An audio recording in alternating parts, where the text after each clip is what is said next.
messages did you have on your phone after the game the other night? Yeah, I had a lot, a couple hundred. It was good that everyone's supporting me, and yeah, it was fun. What did you like about playing with John, and how do you think it could work with Willie joining the mix? Yeah, obviously John's a super smart player, and same with Willie, so I feel like we'll be able to, buzz around tonight, make some plays, and, be hard in the forecheck. So just looking to continue after last game. How are you finding your comfort level increasing each game? Yeah, obviously more and more you play, you get more and more comfortable. So just trying to really sit back and relax and, play hard and play North hockey and just play simple, and then your instincts kind of take over. What do you have to do to have success on that power play unit? Yeah, just be a good option. Just got to use my hockey sense. Just relax. I've been on the power play before, so just go out there and play and support everyone and try to score when we get a man advantage. What will it be like to face Crosby? Yeah, obviously super cool. Obviously a hockey legend, so just going to enjoy it and treat it as another game. What was it like watching Game 7? Yeah, obviously heartbreaking. You feel for those guys. They gave it all, and, unfortunate bounces, and you feel for those guys for sure. What was it like watching Crosby growing up? How big of a fan were you? What was it like? Yeah, obviously a big fan. Played for Canada, Penn's legend, such a great hockey player, and just the stories you hear about him go a long way, and what kind of guy he is. So, yeah, obviously a great player. Matt Knights has told us a lot about how important John was to him early on in his career here. Do you have a similar feeling with John? Yeah, exactly. What a great guy. He's teaching me so much, just on and off the ice. I've learned so much from him. So, yeah, obviously a huge part so far in my hockey career. What did you learn living with him? Just how he takes care of his body. And like I said, on and off the ice, what he does, how he prepares, how he cools down, how he goes about himself, and just really a professional and a great human being. Have you taken anything and put it into your routine? I know he has some pretty strict routines. Yeah, you see what he does, and you kind of try to add it into your routine, but at the end of the day, everyone's different what they do to, warm up and cool down. So just try to add a couple stuff from him and put it into yours for sure. Any new food experiences on the road? Yeah, Carlo tried to get me to try the lobster. Didn't try it, though. I tried a Philly cheesesteak, I think. Yeah, I don't know. Heard of it before, never had it, and it was delicious, so 1 for 3 so far, I guess. Is it something that you're going to just have to manage moving forward, or did the rest kind of put it away? Yeah, the rest was, I think, pretty huge for it, so it was good. What's the feel? Cowan had a big night Saturday. What do you think he'll bring to you and John? Yeah, obviously he's been buzzing, playing really well, and nice to see him get that first one. I think he'll complement us. He's a smart player and has been making great plays out there. What can he bring to the top power play unit as well? Yeah, like I said, a smart player, so he's going to be making plays and getting open and doing that stuff. John's still impactful right now. What stands out about the way he's playing right now? Yeah, John's John. You always know he's going to be an impactful player every night. So he's just doing his thing. Pittsburgh is going to Sweden in a couple of weeks. When you guys got that chance 2 years ago, what did it mean to you to get the chance to go home and to bring the team as a bond with Pittsburgh? No, it was awesome. It was a blast. I wish we were going back. Easton facing Crosby for the first time. Pretty excited about it. What do you remember about your first game against Crosby? Just how dominant he was in that game, and it's always special playing against those big guys that you were watching when you were growing up. What do you think of what he is doing, Pittsburgh is doing to start the season? That kind of surprised a lot of folks. Yeah, they're on fire. They're clicking on all cylinders. It's going to be a good game tonight. What was it like on the plane ride home from Philly, watching the Jays so close? Yeah, it was tough, but they did an unbelievable job, and I thought they won it like 2-3 times that day or that game, so it was crazy. But they did an unbelievable job, and just battling, competing. Sucks to lose in Game 7, but I think they did a tremendous job. So you gave a hug to Rich there on the bench before the skate. What did he mean working with him when he was in Toronto?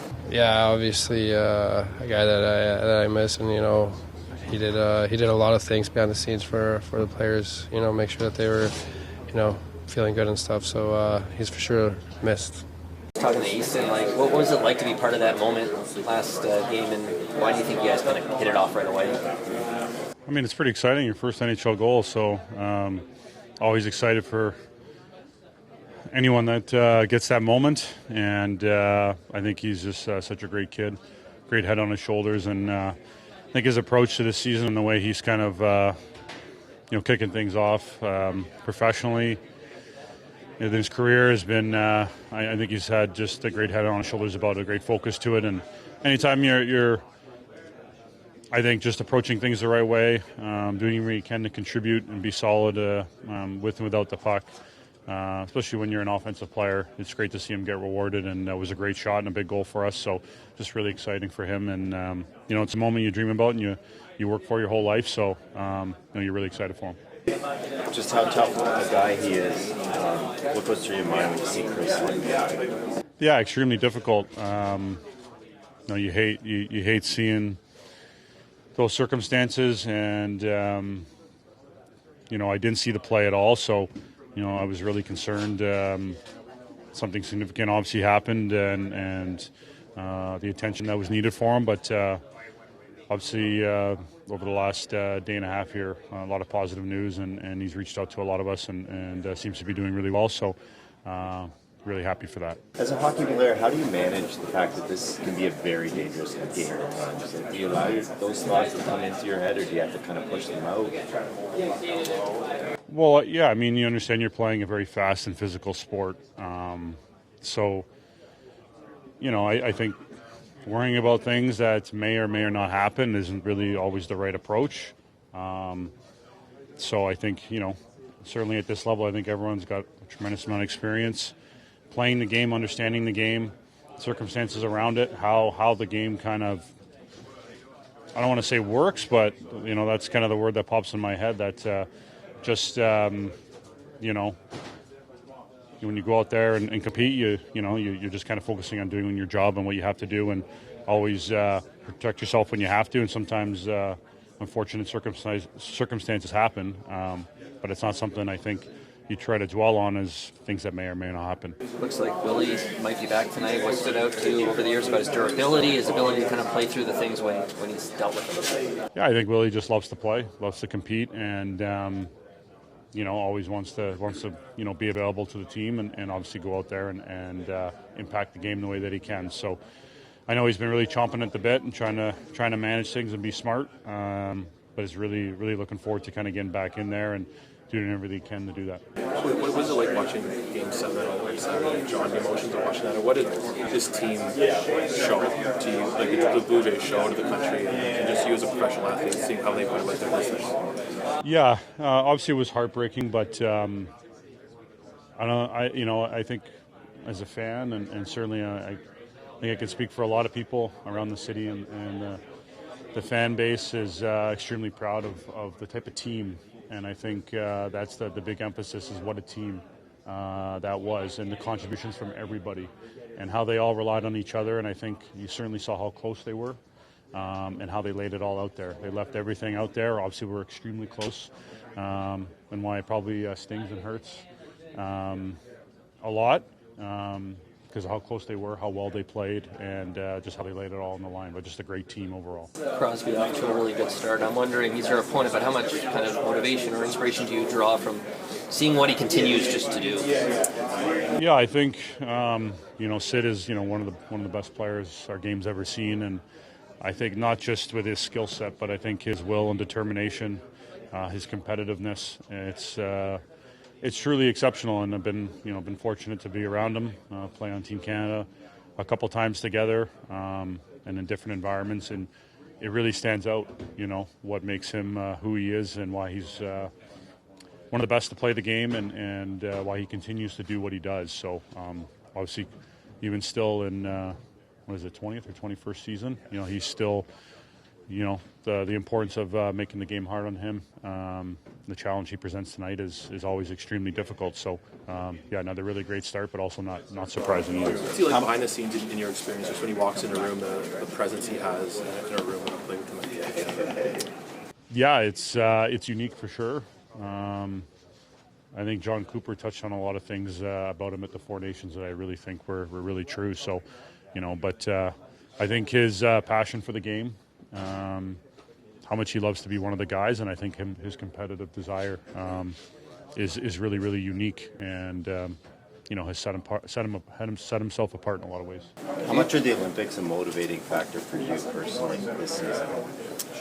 It doesn't change the way I approach the season or the game or how I go about my business, but obviously you want to be a part of that, and it's a really unique and special opportunity. So you just go out there and do everything you can and play the way that I believe I can, and focus on that, helping the Leafs, helping the team, and hopefully it all works out. Do you take anything from Sid and put into your routines? I know you're always looking for little things when you're in that environment with those guys. There's always things you're picking up. Off the top of my head, I can't think of anything super specific, but I think the biggest thing is when I was around him when I was really young, was just the level he competes at and plays at every single day. And that was, in an off-season training environment, but it's really unique how hard he competes, how determined and focused he is, and then certainly how he sees and understands the game and plays the game is special. And obviously, has been able to do it for as long as he has is extremely impressive. So I think it's more the actual action and the competitive environment that he creates, and when you're out there with him, it's even though it wasn't not playing on the same team, but it's amazing how he pushes people to be better. Craig, what did you like about Cowan and Tavares on Saturday, and what do you think that line can do now with William coming back? Cowboy, to me, really did a lot with the puck. Skated well through the neutral zone with it, made plays in the offensive zone. Looked like him and JT really read off each other well and created some really good scoring opportunities. Cowan, he's got the ability to make those little plays in tight and 5-foot plays. It's been a difference in him that you've seen from game 1 to now. It's almost a month now. Yeah, big difference. Kind of went up and down a little bit. I think, first couple games he's playing on emotion and a lot of that, and it always tends to dip a little bit, but he looks like he's got his energy back. Was really impressed with his last game in Philly. A lot of what you're seeing, why you want to put on the first power play unit. Yeah, exactly. We're not making enough plays on the power play, and I talk out of both ends of my mouth, but we are shooting pucks. I think we're top 5 in the league with shots for in the power play and stuff, but we're not getting results. A lot of times, you got to be able to make these plays, and he really does see those plays, like in the bumper, going to the goal line, little rotation stuff. So hopefully that can trigger something and get some better looks in tighter. McMahon out? Somebody's phone's ringing. Uh-oh. That's a fine. 500. Whose is it? Bobby McMahon is not a. No. I got decisions to make tonight at game time. What's the latest on it? That phone's still. You want to get that? You want me to answer it? Go ahead. Just tell him you're busy. But what's the latest on Tanev? Yeah, he's doing fine. He's back home here. He stayed overnight for precautionary reasons, but he's back here. We're all spoken to him, and he's in a good spot. What's the challenge for your defense going forward again without him? You just went through a stretch without him. Yeah, no, it's a challenge for sure because he does a lot. We all know that, but the guy that Myers is coming in, and he's done a good job with it when he's come in. He's been a very good D man for us in those situations for the most part. We know what we're getting from him, so I think it is what it is. You got to there's injuries in the game, and you got to move on and next guy up. Let's go. What have you seen from the Penguins' new coach? They're maybe you're playing with some real spirit and energy out there. Obviously it's a different system that they're playing than they're normally used to. I don't need to get into all that, but for me, it's Crosby's playing well, Malkin's playing well, Carlson's playing well. Their big boys are playing well. What do you want to see from Bobby right now? Well, for me, from Bobby, I saw early on, the player I wanted to see, I thought he was very aggressive. He was physical, winning his battles and doing things like that and getting scoring opportunities. I thought it's dipped off a little bit. So it's just about a mindset for me with him. He's playing a little too safe at times, and he needs to play more aggressively and do what we need to what we need out of him. David Kemp taking a break from the Marlies. What were your sense of his frustration or his situation in camp and the end of last year? I didn't see frustration in camp. You know, he came in and obviously there was competition at camp, and he had to, you know, fight for a spot. You know, we have too many players, and we got to make decisions. And you know, him going down to the minors, and you know, he doesn't feel like he wants to be down there, so that's his decision of what he does. That's not for me to answer. That's all Brad and him to figure that out. So I don't really have a whole lot to say on that situation. What sort of impact do you think the couple of games off will have on Willie as he comes back? Well, he feels a lot better. I think, you know, he was out and he felt he could contribute in the Calgary game, which he did, and he played that game, but it kind of put him back a little bit. So he's had a little bit more time here to rest up. So he's you know, he was fine and he feels good, like he's ready to go. How pleased are you that Sammy Blais? Well, Blazers come in and, you know, he's done what we've asked of him, what I know of him. You know, he's physical and he disrupts the other team with his physicality, but you've seen the puck skills. He has puck skills, and, you know, just got to keep him dialed in, focused. We always hear about like a team has a good room, a good locker room. From your experience as a player or coach, like what goes into like a good room with the camaraderie, good teammates. You know, I think just being in the locker room, it's just guys look forward to coming to the locker room and being around the rink and just being around each other and wanting to be around each other, and we have that. I mean, these guys really like each other, and so the locker room's fine.